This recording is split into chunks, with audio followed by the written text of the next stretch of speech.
पाली जी उत्तराखंड से। महाराज जी प्रणाम।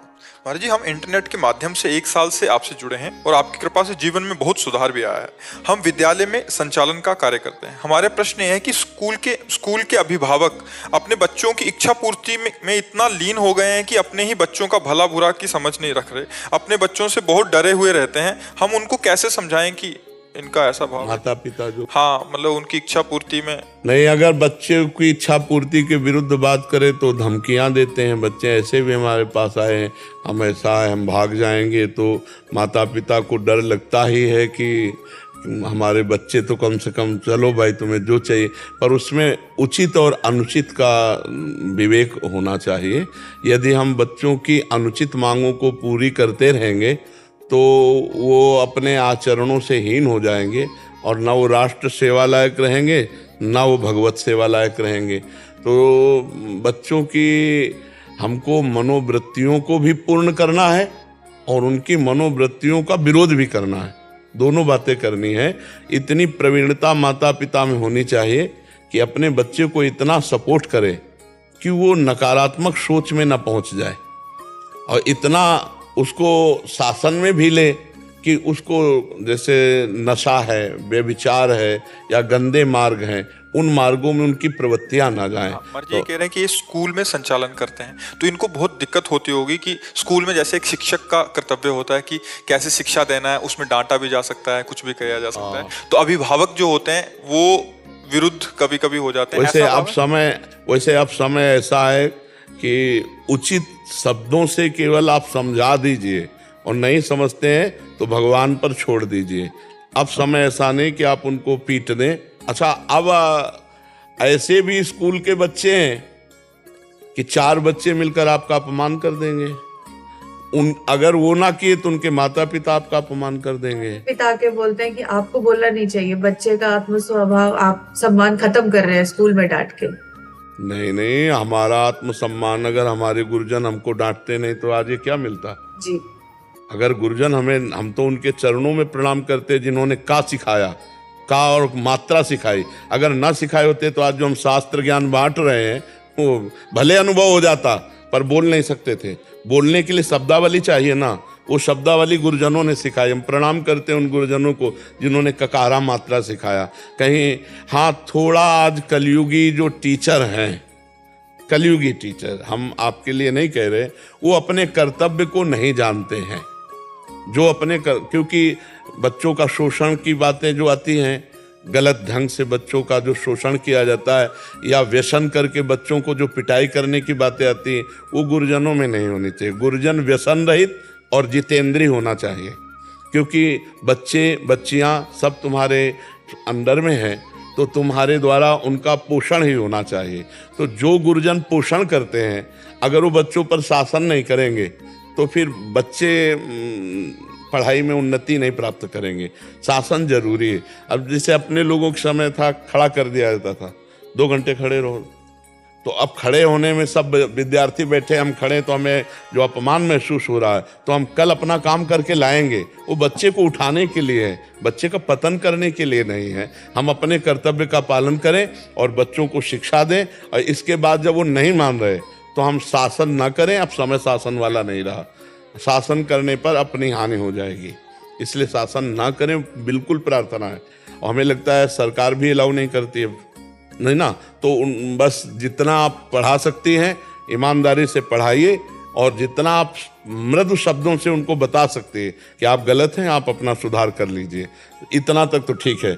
आगे दंड विधान या कठोर वचन अब नहीं, समय नहीं रह गया। इतनी सहनशीलता न परिवार में रह गई और न बच्चों में रह गई है। तो अब आजकल के बच्चे ऐसे, मान लो आप तो छोटे बच्चों को पढ़ा रहे हैं, लेकिन जो बड़े बच्चे हो रहे हैं इतने उद्दंड हो रहे हैं, स्वभाव उनका इतना उद्दंड कि वो कंट्रोल में वो नहीं है। महाराज जी, एक बार एक पेरेंट्स आया था तो उसको उसके बच्चे के बारे में बताया गया जी। तो पिताजी उसके कहते हैं कि आप बेटे को मत बुलाइएगा वरना घर जाके मुझे पीटेगा। तो आप विचार, तो विनय पूर्वक पढ़ा दे, विनय पूर्वक। गुरु बनने की बहुत कम समय रह गया, विनय पूर्वक पढ़ा दे, वो अपनी ड्यूटी पूरी करे, बेईमानी न करे पढ़ाने में। अब ना पढ़े तो ये उसका भाग्य, वो उसके विचार। अब आजकल तो माता पिता भी नहीं समझ पा रहे हैं कि हमारे बच्चे किस दुर्गति के मार्ग में जा रहे हैं। ये जैसे गंदी बातों में बच्चे नहीं जा रहे, बॉयफ्रेंड गर्लफ्रेंड और ये सब नशा व्यसन में जा रहे हैं। छोटे छोटे बच्चे जिनको गुरु का शासन नहीं, माता पिता का शासन, बीड़ी सिगरेट एकांत में पीते हैं, क्योंकि माता पिता पीते हैं ना, तो उनको लगता है कि क्या स्वाद है, तो वो ऐसा देखते हैं। आचरण विहीनता बढ़ती चली जा रही है, असभ्यता बढ़ती चली जा रही है। ये तो पता नहीं भगवान की कौन सी कृपा है कि कलयुग में और इस समय नए नए बच्चे थोड़ा संतोष से श्रद्धा कर रहे हैं, थोड़ा सत्संग सुन रहे हैं। सुबह जैसे हम आते हैं तो 40-50 हजार में 1000 तो मान लो वृद्ध नहीं, पूरे के टोटल सब नौजवान बच्चे बच्चियां होते। जब सुबह हम आते तो अगर मान लो 60,000 70,000 लोग हैं तो 1,000 बूढ़े समझ लो, पूरा सब पूरे में बूढ़ा बुढ़िया बका सब जवान, राधा राधा। तो हमें थोड़ा कि भगवान पता नहीं कौन सी कृपा की है कि कलयुग में जो अपने बाप की बात नहीं मानते वो बाबा जी को देख ले आए, बाबा जी की बात मानते। बड़ी कृपा है कलयुग की। हाँ, बड़ी कृपा है कलयुग की कि वो ऐसा किए हैं, और निश्चित परिवर्तन होगा। जो अध्यात्म सुनेंगे, सत्संग सुनेंगे तो निश्चित परिवर्तन होगा। भगवान तो हमें लगता है थोड़ा बच्चों को अध्यात्म की भी शिक्षा दी जाए तो अच्छा रहेगा। 5 मिनट 10 मिनट ब्रह्मचर्य के विषय में, व्यसन में क्या क्या हानियां हैं, गंदे आचरणों से क्या क्या हानियां हैं, ये जैसे सत्संग में कहा गया है तो चला देना। सरकार विरोध करेगी क्या इसमें? नहीं करेगी। नहीं, कोई इसमें विरोध का तो विषय है नहीं ना। 5 मिनट अगर 10 मिनट सत्संग मिलता रहा तो छोटे बच्चों में बहुत संस्कार अच्छे बन सकते हैं। प्रहलाद जी गर्भ में थे, नारद जी ने सत्संग सुनाया तो महाभागवत बन गए। अभिमन्यु जी गर्भ में थे और उत्तरा के, और अर्जुन जी ने सुनाया तो 6 व्यू का भेदन करना उनको ज्ञान आ गया था। तो ये तो गर्भ के बाहर हैं बच्चे। अगर इनको हम सत्संग सुनाए और थोड़ा नाम जपने के लिए प्रेरित करें तो इनका जरूर सुधार हो जाए। पर अगर आप नाम जपने के लिए कहोगे तो घरे वाले विरोध करने लगेंगे कि हमारे बाबा जी बनाएंगे क्या बेटे को। वैसे नाम जप बहुत जरूरी है। अगर 5 मिनट बच्चा नाम जप करे हर बच्चा, और 10 मिनट रोज सत्संग सुन ले तो निश्चित परिवर्तन उसका होगा। पर अब ये घर वाले सहयोग दें तब है। अगर आप स्कूल में नाम जप के लिए कहोगे तो आपका विरोध शुरू हो सकता है। नहीं महाराज जी, रामायण करवाई थी स्कूल में तो बच्चों ने जोर जोर से नारे लगाए थे जय श्री राम। तो कई अभिभावकों का फोन आया था कि आप बच्चों को बाबा जी बना रहे हैं, जय श्री राम के नारे लगा रहे हैं। बच्चा बड़ा समय कठिन है, बस आप अपने पढ़ाई को पढ़ा दीजिए जो पढ़ाना है, और आगे भगवान संभालेंगे, उन्हीं के संभाले संभलेगा। है तो बड़ा समय विचित्र है। अब जैसे नए नए बच्चे सतमार्ग की बात, पहले गुरुकुलों में क्यों रखा जाता था? पहले इसीलिए रखा जाता था कि ब्रह्मचर्य, खान पान और शास्त्रों का स्वाध्याय तो बहुत अच्छा जीवन बनता था। चाहे राजा का राजकुमार हो, चाहे गरीब का बेटा हो, एक साथ पढ़ाया जाता था गुरुकुलों में। तो गुरुकुलों में आध्यात्मिक और आधुनिक दोनों शिक्षा दी जाती थी। आज हमारे स्कूलों में केवल आधुनिक शिक्षा रह गई है, और ब्रह्मचर्य आदि, संयम आदि, नियम आदि की कोई, तो इसीलिए बच्चे बिगड़ते चले जा रहे हैं। और कलयुग का प्रभाव बहुत जोर से बढ़ रहा है। छोटे छोटे बच्चे इंजेक्शन लगाते हैं, 18 वर्ष 20 वर्ष के बच्चे इंजेक्शन, वो मतलब नशा का। अब बोलो उनका जिंदगी गई ना, और वो बिना इंजेक्शन के नहीं जी सकते हैं। अब इंजेक्शन के लिए पैसा चाहिए और उसके लिए चोरी करना पड़ेगा, नहीं तो माता पिता की पिटाई करेंगे। उनको कहीं से भी मिले अर्थ में। तो ये जीवन नए बच्चों का बचा लिए भगवान, तो वही बचा सकते हैं। और क्या उपाय हो सकता है? वही बचा सकते हैं, भगवान बचा सकते हैं ना। हाँ, भगवान अगर बात माने तो बच सकते हैं। क्यों? हमारी बात माने तो बच सकते हैं ना। तो भगवान ने तो बुलवा रहे हैं यार, मानना चाहिए सब बच्चों को। तुम अपने दोस्तों से अच्छा व्यवहार करो, और जो तो दोस्त गलत हो उनको समझाओ तुम। अरे जी, आजकल एक और जैसे सत्संग आप बोल रहे हैं ना, सत्संग शब्द भले आप पूरा मोटिवेट कर रहे हैं, बट आजकल सत्संग ऐसा समझा जाता है कि ये पुराने जमाने का बूढ़ों को सुनने का है, कथा आदि का। और आजकल मोटिवेशनल स्पीच दे रहे हैं या प्रेरणादायक कुछ एक आप लेक्चर दे रहे हैं, वर्ड का अंतर हो गया है। आपका मुख्यतः जो आप यहाँ हमसे संभाषण करते हैं साधकों के साथ, एक मोटिवेशनल वो रहता है महाराज जी।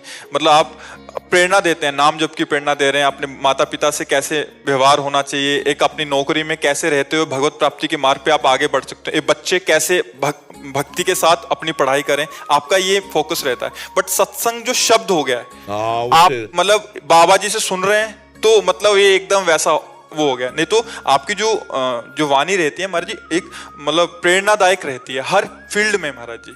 उसको एक सत्संग मतलब सोचते हैं भागवत जी, और यद्यपि वो तो महान वो हैं, बट वो आजकल की सोच। जैसे हम ये कहते हैं कि प्रत्येक बच्चा अगर 20 वर्ष तक ब्रह्मचर्य रहे, फिर आगे की भगवान जाने, 20 वर्ष तक केवल ब्रह्मचर्य रहे, तो उसका जीवन जो प्रभावशाली होगा वो खुद अनुभव कर ले। 20 वर्ष तक केवल ब्रह्मचर्य रहे। अच्छा, इसको सांसारिक मोटिवेशन बोलने वाले अब इसको क्या बोल पाएंगे?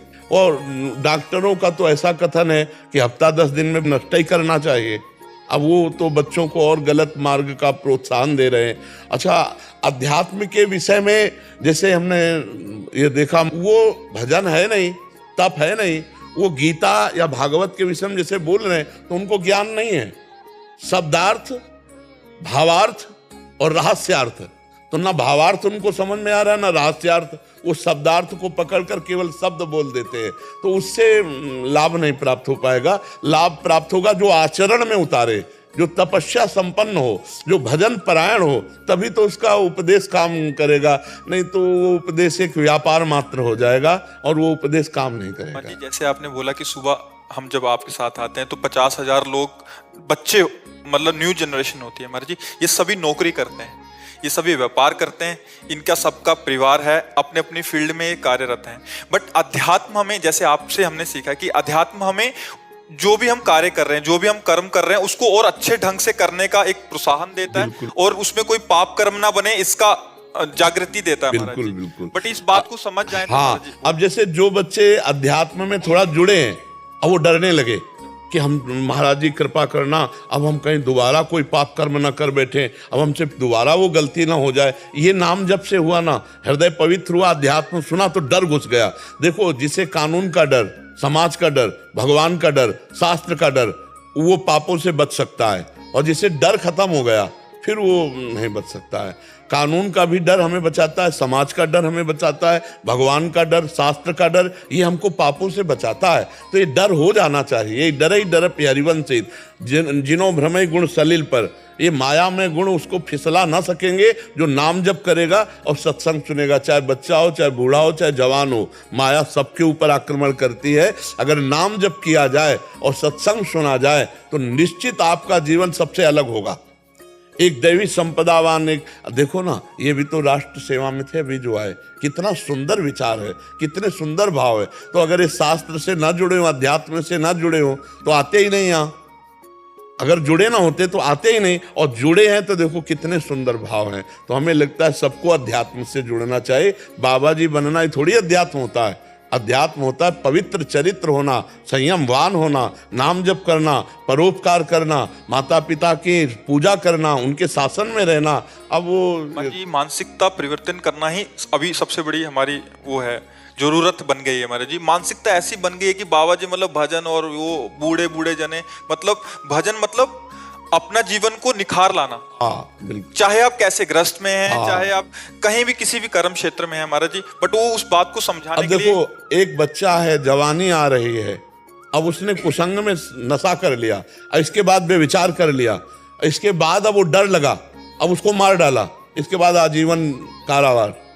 तो एक बुद्धि जो अपवित्र बुद्धि थी बिगड़ गई, उसने पूरा जीवन बर्बाद कर दिया। और अगर बुद्धि शुद्ध हो जाए तो वही जीवन पड़े उन्नति को प्राप्त हो। तो ये अध्यात्म बुद्धि सुधार सकता है, दूसरा कुछ नहीं। खान पान, रुपया, व्यवस्था सब हो सकती है आपकी आधुनिकता में, लेकिन बुद्धि को शुद्ध करना वो केवल अध्यात्म से ही होगा। नाम जप के द्वारा, सत्संग सुनने के द्वारा, शास्त्रीय शब्दों को हम सुनेंगे तो ये हमारे पापों को नष्ट करके हृदय को पवित्र करते हैं।